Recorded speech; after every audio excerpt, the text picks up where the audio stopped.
मराठा आरक्षणासंदर्भात आज राजधानी दिल्लीमध्ये बैठक होणार आहे। मराठा आरक्षणासंदर्भात राज्यातील सर्व खासदारांनी एकमताने संसदेत आवाज उठवावा यासाठी संभाजीराजे छत्रपती यांनी पुढाकार घेतला आणि मराठा आरक्षणासंदर्भात भूमिका निश्चित करण्यासाठी त्यांनी राज्यातल्या सर्व लोकसभा आणि राज्यसभा खासदारांची संयुक्त बैठक बोलावली आहे। आज दिल्लीमध्ये ही बैठक होणार आहे। नागपुरातील हिवाळी अधिवेशनाचा आजचा 8वा दिवस आहे। आजही विधानसभेत मराठा आरक्षणाच्या मुद्द्यावरती चर्चा होण्याची शक्यता आहे, तर शेतकऱ्यांच्या प्रश्नांसह विविध मुद्द्यांवरून विरोधक सरकारला घेरण्याच्या तयारीत आहेत। त्यामुळे आज देखील अधिवेशन चांगलंच गाजण्याची शक्यता आहे। ठाकरे गटाच्या उपनेत्या सुषमा अंधारे यांच्या विरोधात आमदार देवयानी फरांदे आक्रमक झालेत। आज सुषमा अंधारे यांच्या विरोधात फरांदे अधिवेशनात हक्कभंग प्रस्ताव मांडणार आहेत। कुठलाही पुरावा नसताना माझी बदनामी करण्याचा प्रयत्न केल्याचा आरोप फरांदेंनी केला। आजपासून 3 दिवसात तुमचं कोणतंही काम हे ग्रामपंचायतीमध्ये असेल तर ते होणार नाही। राज्यातील सर्व ग्रामपंचायती कारण आजपासून 3 दिवस बंद असणार आहेत। ग्रामपंचायत सरपंच, कर्मचारी तसंच ग्रामसेवक यांच्या विविध मागण्यांसाठी त्यांनी आक्रमक पवित्रा घेतलाय। त्यामुळे आजपासून 20 डिसेंबरपर्यंत राज्यभरात कर्मचाऱ्यांकडून काम बंद आंदोलन केलं जाणार असल्यानं ग्रामस्थांची गैरसोय होणार आहे। राज्यपाल रमेश बैस आणि सरसंघचालक मोहन भागवत कोल्हापूर दौऱ्यावरती आहेत। सकाळी मोहन भागवत यांनी अंबाबाईचं दर्शन घेतलं, तर सकाळी 8 वाजता राज्यपाल अंबाबाई दर्शनाला येणार आहेत। राज्यपालांच्या हस्ते शिवाजी विद्यापीठाचा पदवीदान समारंभ पार पडणार आहे। मातोश्री बाहेरील हनुमान चालीसा पठण प्रकरणी आज सत्र न्यायालय निकाल देणार असून हनुमान चालीसा प्रकरणी गुन्हा दाखल झालेल्या खासदार नवनीत राणा आणि आमदार रवी राणा यांनी दोषमुक्ततेसाठी कोर्टात अर्ज दाखल केला आणि त्यावरती युक्तिवाद पूर्ण झाला असून अतिरिक्त सत्र न्यायाधीश राहुल रोकडे आज निकाल सुनावणार आहेत। जळगावचे जिल्हाधिकारी आयुष प्रसाद यांनी सातपुडा पर्वतरांगामध्ये असलेल्या अतिदुर्गम भागातील अंबापानी इथल्या परिसराला भेट दिली आणि तब्बल 20 किलोमीटर पायी चालून जिल्हाधिकाऱ्यांनी अतिदुर्गम भागातील अंबापाणी भागातील आदिवासी बांधवांशी संवाद साधला। विशेष म्हणजे सातपुड्यातील अतिदुर्गम भागात पोहोचणारे आयुष प्रसाद हे पहिले जिल्हाधिकारी ठरलेत। जळगाव शहराच्या विकासाचा सेतू ठरणारा पिंपराळा गेटवरील रेल्वे उड्डाणपुलाचं नागपूरहून केंद्रीय रस्ते वाहतूक आणि महामार्ग मंत्री नितीन गडकरी यांच्या हस्ते दूरदृश्य प्रणालीच्या माध्यमातून लोकार्पण झालं आणि या कार्यक्रमात जळगावहून पालकमंत्री गुलाबराव पाटील, ग्रामविकास मंत्री गिरीश महाजन यांच्यासह अनेक मान्यवरांची उपस्थिती होती। येत्या काही दिवसात आसोदा गावातील पुलाचं लोकार्पण होणार आहे अशी माहिती मंत्री गुलाबराव पाटील यांनी दिली। दुधाला 34 रुपये भाव मिळावा या मागणीसाठी 40 गावात शेतकऱ्यांनी खरजई नाका इथे आंदोलन सुरू केलं आणि त्यांनी रास्ता रोको करून तीव्र रोष व्यक्त केला। या रास्ता रोको दरम्यान शेतकऱ्यांनी रस्त्यावरती दूध ओतून संताप व्यक्त केला। सद्यस्थितीत दुधाला 27 रुपयांचा दर मिळत असल्यानं दूध उत्पादक शेतकरी आर्थिक संकटात सापडल्याचं चित्र आहे। जळगाव जिल्ह्यातील केळी पीक विमा संदर्भातल्या शेतकऱ्यांच्या अडचणी लक्षात घेऊन त्यानुसार 77,000पैकी 54,000 शेतकऱ्यांना पीक विम्याच्या परताव्याचे 378 कोटी रुपये मंजूर झालेत। तसंच शेतकऱ्यांना पीक विम्याचा परतावा द्यायला सुरुवात झाली असल्याची माहिती भाजपचे खासदार उन्मेष पाटील यांनी दिली। जुन्नरमध्ये नगर कल्याण मार्गावरील पिंपळगाव परिसरात भीषण अपघात झाला। रिक्षा, पिकअप आणि ट्रकमध्ये झालेल्या भीषण अपघातात 10 जणांचा मृत्यू झाला। अपघातानंतर तत्काळ पोलीस घटनास्थळी दाखल झाले आणि इथे बचाव कार्याला वेग आलाय। दक्षिण मुंबईतील ब्रिटिशकालीन मलबार हिल जलाशयाची पुनर्बांधणी करण्याचा मुंबई महापालिकेचा विचार आहे। त्यासाठी तज्ज्ञांची समिती आज सकाळी 8 ते 10 या कालावधीत जलाशयाची अंतर्गत पाहणी करणार आहे। त्यामुळे जलाशयाचा कप्पा क्रमांक 1 पूर्णपणे रिकामा करण्यात येणार आहे। परिणामी मुंबई शहर आणि काही भागातील महानगरपालिकेच्या A, C, D आणि G दक्षिण विभागातील काही भागात 10% पाणी कपात लागू करण्यात आली आहे। कल्याण डोंबिवली शहरांना पाणीपुरवठा करणाऱ्या 12वी, मोहली आणि नेतवली येथील जलशुद्धीकरण केंद्रामध्ये मंगळवार 19 डिसेंबर रोजी देखभाल आणि दुरुस्तीचे काम करण्यात येणार आहे। या कामामुळे कल्याण डोंबिवली शहरांना होणारा पाणीपुरवठा मंगळवारी सकाळी 9 ते रात्री 9 या वेळेमध्ये बंद ठेवला जाणार आहे। मुंबई मेट्रो 1 प्रायव्हेट लिमिटेडनं घाटकोपर अंधेरी वर्सोवा मार्गिकेवरील स्वयंचलित भाडं संकलनद्वारांचं अखेर अत्याधुनिकीकरण केलंय आणि त्यामुळे आता मुंबई 1 या एकाच कार्डाद्वारे 3ही मार्गिकांवरती प्रवास करता येणं शक्य होईल। MMRDAनं 11 महिन्यांपूर्वी दहिसर अंधेरी पश्चिम मेट्रो 2A आणि दहिसर गुंदिवली मेट्रो 7 या मार्गिकांवरती प्रवास करण्यासाठी एकात्मिक तिकीट प्रणाली अंतर्गत मुंबई 1 ही कार्ड सेवा कार्यान्वित केली आणि त्याला प्रवाशांचा चांगला प्रतिसाद मिळतोय. मुंबईत वातावरणातील बदल, प्रदूषण, बांधकामस्थळी नियमांच्या उल्लंघनामुळे डासांची पैदास मोठ्या प्रमाणात झाली आणि अशा कारणांमुळे सरत्या वर्षात मुंबईमध्ये साथीच्या आजारांचा मोठ्या प्रमाणावर प्रादुर्भाव झाल्याचे निदर्शनास आले. त्यामुळे मुंबई आणि आसपासच्या शहरात डेंग्यू, हिवताप, डोळे येणं, गोवर, गालगुंड यांच्या रुग्णसंख्येत मोठी वाढ झाली आहे. नवीन तांदळाचा हंगाम सुरू झाला असून सुरुवातीलाच दरामध्ये 15 ते 20% वाढ दिसून येते.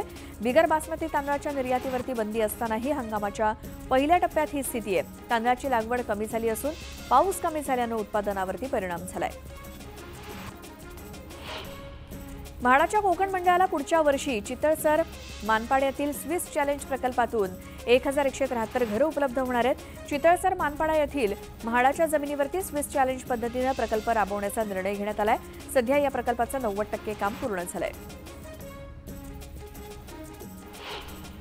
रायगड जिल्ह्यातील महाडजवळ तळीये इथल्या दरड दुर्घटनेमध्ये 66 कुटुंबांची पक्क्या घरांची प्रतीक्षा अखेर संपली आहे. 5 जानेवारी रोजी मुख्यमंत्री एकनाथ शिंदे, उपमुख्यमंत्री देवेंद्र फडणवीस आणि उपमुख्यमंत्री अजित पवार यांच्या हस्ते शासन आपल्या दारी या कार्यक्रमात या दरडग्रस्तांना घरांचं वितरण करण्यात येणार आहे. मंगळवारी नवी दिल्लीमध्ये इंडिया आघाडीची बैठक होती. या बैठकीला नितीश कुमार, ममता बॅनर्जी, अखिलेश यादव उपस्थित राहणार आहेत. त्यांच्या नाराजीवरती या बैठकीमध्ये चर्चा होणार असल्याचं कळतंय. उद्धव ठाकरे आणि शरद पवार हे सुद्धा या बैठकीला उपस्थित असतील. धाराशिवमध्ये तुळजाभवानी मंदिर संस्थानचे बनावट अकाउंट काढत भाविकांची फसवणूक करण्याचे प्रकार गेल्या 2 वर्षांच्या कालावधीत मोठ्या प्रमाणात वाढलेत आणि भक्तांनी कुठल्याही प्रकारच्या देवीच्या संदर्भातील ऑनलाईन बुकिंग करताना त्या वेबसाईटची खात्री करावी असं आवाहन पोलिसांनी केलं. तसंच पुढील काळात तुळजाभवानीचा ऑनलाईन तक्रारीबाबत दखल घेण्यासाठी एक स्वतंत्र यंत्रणा देखील उभी करणार असल्याचं पोलिसांनी सांगितलं. धाराशिवमध्ये लातूर ते बार्शी राज्यमार्गावरती प्रचंड मोठे खड्डे पडलेत. गेल्या अनेक वर्षांपासून हे खड्डे बुजवलेत गेले नसल्यामुळे प्रवाशांमध्ये नाराजीचं वातावरण निर्माण झालंय. खड्ड्यांमुळे मोठे अपघात होत असल्यानं प्रशासनानं याकडे तातडीनं लक्ष देण्याची मागणी नागरिकांकडून करण्यात येते. तुळजापूर शहरातील जुनं बस स्थानक पाडून नवीन बस स्थानक बांधण्याचं काम सुरू आहे. पण हे काम ठरवलेल्या अंदाजपत्रकानुसार होत नाहीये. तसंच निकृष्ट होत असल्याचा आरोप करत तुळजापुरातील नागरिक आमरण उपोषणाला बसलेत. प्रशासनानं याची दखल न घेतल्यानं लातूर तुळजापूर मार्गावरती रास्ता रोको आंदोलन करत आत्मदहन करण्याचा इशारा आंदोलकांनी दिला. बेकायदेशीरपणे गोमांस वाहतूक करणाऱ्या दोघांना उल्हासनगर हिललाईन पोलिसांनी अटक केली. बजरंग दल आणि विश्व हिंदू परिषदेच्या कार्यकर्त्यांनी हा टेम्पो आणि वाहतूक करणाऱ्या दोघांना पकडून पोलिसांच्या स्वाधीन केलं. आता हे गोमांस कोणाला विक्री करण्यासाठी या दोघांनी आणलं होतं याचा पोलीस तपास करतायत. उल्हासनगरमध्ये जसलोक हायस्कूल समोर मार्गावरती खड्डे पडलेत आणि या खड्ड्यात दुचाकीचा अपघात झाला असून या दुचाकीवरून प्रवास करणाऱ्या एका वृद्धाला गंभीर दुखापत झाली आहे. महानगरपालिकेच्या दुर्लक्षितपणामुळे अपघात झाल्याचा आरोप केला जात असून तत्काळ इथले खड्डे बुजवावेत अशी मागणी नागरिकांकडून केली जाते. जेजुरीच्या खंडोबा गडावरती मार्गशीर्ष महिन्यातल्या पहिल्या दिवशीच मल्हारी देवाचं नवरात्र सुरू होतं आणि हे खंडोबा आणि म्हाळसा देवीच्या उत्सव मूर्तीची घटस्थापना करण्यात आली होती आणि आज गडावरती चंपाषष्ठी उत्सवाची सांगता होणार आहे. खंडोबाचं दर्शन घेण्यासाठी सकाळपासूनच मंदिरात भाविकांची गर्दी आहे. या निमित्तानं आज जेजुरी गडावरती भरीत रोडग्याचा आणि भाजी भाकरीच्या महाप्रसादाचं दिवसभर वाटप होणार आहे. अमरावतीमध्ये हनुमानगडीवरती प्रदीप मिश्रा यांची शिवपुराण कथा राणा दाम्पत्यानं आयोजित केली आणि इथे येणाऱ्या भाविकांच्या भोजनाची व्यवस्था सुद्धा करण्यात आली. यावेळी खासदार नवनीत राणा यांनी स्वतः महिलांसोबत पोळ्या लाटून भांडी धुतली. पोळ्या लाटून त्यांनी सेवा केली. सोलापूर जिल्ह्यामध्ये 26 ते 30 नोव्हेंबर या काळात वादळी वारे, अवकाळी पाऊस आणि गारपिटीमुळे द्राक्ष, कांदा, पपई, केळी पिकांचं मोठं नुकसान झालं. अक्कलकोट वगळता इतर 10 तालुक्यातील 49,080 शेतकऱ्यांच्या 35,518 हेक्टरवरील पिकांचं नुकसान झालं आणि नुकसानीचे पंचनामे पूर्ण झाले असून तालुक्यातून जिल्हाधिकाऱ्यांकडे अहवाल सादर करण्यात आले. त्यानुसार बाधित शेतकऱ्यांसाठी 59,15,18,735 रुपयांची नुकसान भरपाई मिळावी असा प्रस्ताव शासनाला पाठवण्यात आलाय.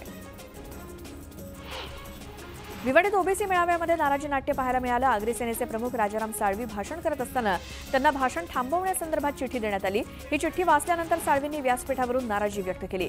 ओबीसी समाजासाठी काम करत असताना इतक्या मोठ्या सभेत बोलू दिलं जात नाही असं ते म्हणाले आणि यावेळी व्यासपीठावरती उपस्थित असलेल्या छगन भुजबळांनी साळवींची समजूत काढण्याचा प्रयत्न केला। ओबीसींविरोधात बोलणाऱ्यांचा येत्या निवडणुकीत कार्यक्रम करा असं आवाहन छगन भुजबळांनी ओबीसी समाजाला केलं। भिवंडीत झालेल्या ओबीसी मेळाव्यात ते बोलत होते आणि यावेळी त्यांनी ओबीसी आरक्षणासंदर्भात महत्त्वाचे मुद्दे उपस्थित केले। खोटे कुणबी दाखले दिले जात असल्याचा गंभीर आरोप त्यांनी केला। त्याचसोबत भुजबळांनी मनोज जरांगेंवरती पुन्हा एकदा जोरदार टीका केली। मुख्यमंत्री एकनाथ शिंदे यांनी नागपुरातील बाजारगाव परिसरातील दुर्घटनाग्रस्त सोलार एक्सप्लोजिव्ह कंपनीला भेट देऊन तिथल्या परिस्थितीची पाहणी केली आणि मृतांच्या कुटुंबियांना 5 लाखांची मदत जाहीर करण्यात आली असून पुन्हा अशी घटना घडू नये यासाठी खबरदारी घेण्याच्या सूचना मुख्यमंत्र्यांनी कंपनीच्या अधिकाऱ्यांना दिल्या।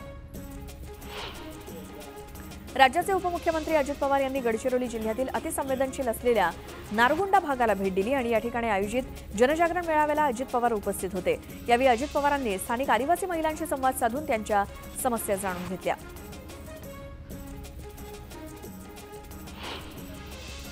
मुंबईतल्या बोरिवली आणि कांदिवलीमध्ये शिवसेना ठाकरे गटाला मोठा धक्का बसलाय। शिवसेना ठाकरे गटाचे महाराष्ट्र सहसचिव राजू नालीन आणि मुंबई समन्वयक विकी मोकल यांनी 1000 कार्यकर्त्यांचा शिवसेनेत प्रवेश केला। शिवसेना नेते रामदास कदम यांच्या उपस्थितीत हा पक्ष प्रवेश पार पडला।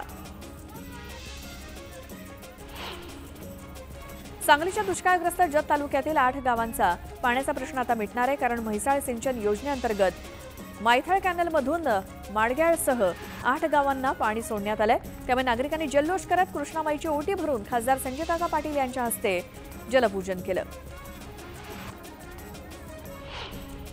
जळगाव जिल्ह्यातील 40 गावात धनगर समाजाच्या वतीनं रास्ता रोको करण्यात आला। धनगर समाजाला एसटी प्रवर्गातून आरक्षण द्यावं या मागणीसाठी रस्त्यावरती मेंढ्या सोडून धनगर समाज आक्रमक झाला।